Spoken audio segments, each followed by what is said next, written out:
Hello squirrels and welcome back to PPM6 TV. Today what it is an LDC shootout, a large diaphragm condenser shootout featuring the SE2200, first time on the channel, and something I'm quite excited about. But before we do that, we do need to have a short discourse on making mics affordable. How do manufacturers make mics affordable? Well, I think there's at least two routes to go down, and let's consider the one most commonly used, and that is to reduce manufacturing costs, make it more cheaply. How could you do that? Well, you could make millions of them. You could have economies of scale. You could have roboticized production lines. You could use mechanized production lines, reduce your labor costs. Or you could reduce the costs of the materials in the microphone, either by using cheaper ones or by being very aggressive with your suppliers. And finally, and probably most controversially, you could source the production from a low labor economy, i.e. mostly in this case, China. Now, SE, I would say, are masters at this because that all sounds, very straightforward in a way to reduce costs in your microphone. But you do at the same time want to retain the quality and the value in the product. And it's very easy maybe to source goods cheaply and find that they're not very good. However, SE have managed the trick of sourcing their stuff cheaply, making their mics cheaply, but at the same time retaining quality. This costs about 150 something euros, dollars, pounds, and frankly that's astonishing. But anyway, how good it is we'll come to, and that's the point of the video. But just to say, in the hand it feels great. It comes with filters and pads. And all in all, if you took that mic out of the box, you would not be guessing that it was a 150 pound microphone. Anyway, that's an introduction to the SE2200. And now let's look at a second way of making microphones affordable. This is the WeissKlang L1, white noise L1, and it is an exemplar of a very different approach to making your microphones cheap. I spoke to a friend of mine about the L1 and about WeissKlang indeed, and mentioned that they were made in Germany, and obviously the question of cost came up. This runs currently at just under 300 euros.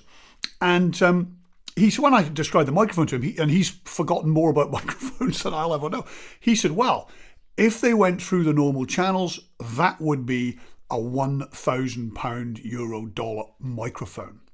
So how are WeissKlang making it a 300 euro microphone? And the answer is, notwithstanding all those techniques that we talked before about keeping costs down in manufacture, what they do is sell it to you direct.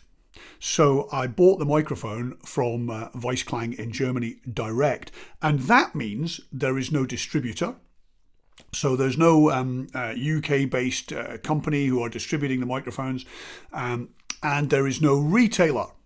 And the overheads that distributors and retailers have to cover, and the profit involved in that whole process, means a significant increase in the price of the microphone. So which of those methodologies is better? Well, you can argue that a distributor, traditional distributor, retailer chain means all sorts of stuff. You get a local warranty from your local retailer. You get the distributor who is able to provide support and backup in country rather than something having to be sent back to a distant foreign land. If there's a problem when your new mic arrives through the post or however you've bought it, then you take it straight back to the retailer and there shouldn't be a problem. So there's advantages and disadvantages in both approaches.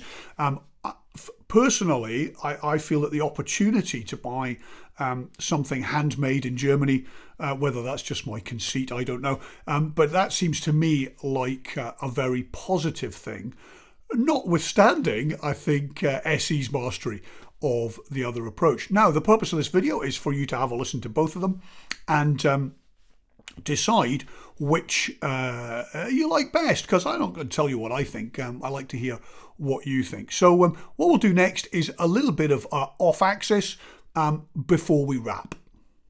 Here's the L1 at 90 degrees. I'm looking straight into the metal bar down the side of the cage, the metal cage for the windshield.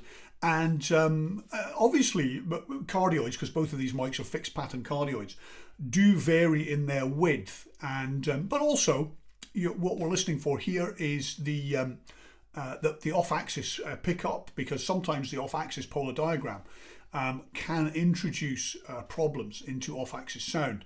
So here's off-axis at 90, and while we're here, why don't we just flip round to the very back and listen to it on the null of the cardioid. Now, if you have a WeissKlang and you plug it in and you look at it and you can't read the words WeissKlang L1 on it, and you can only see a single screw, and you wonder why the output is very low and not very nice, you're talking into the back of the microphone, which is what I'm doing now, just to give you an idea of what the null is like. And again, this isn't a treated studio. This is your average room, and so that's either helpful to you or not, depending on your point of view. Please don't write to me, or if you do write to me, no, don't write to me about it. It is what it is. Let's have a quick listen to the 2200 under the same circumstances.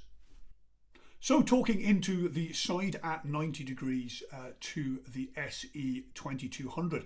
It's not a criticism, but one observation about this mic is it's awfully tall. It made it very difficult for me to put them side by side, and in the end I kind of gave up, which is my bad. But I did try, all sorts of arrangements to lift the WeissKlang, but it didn't work out. Anyway, that's 90 degrees.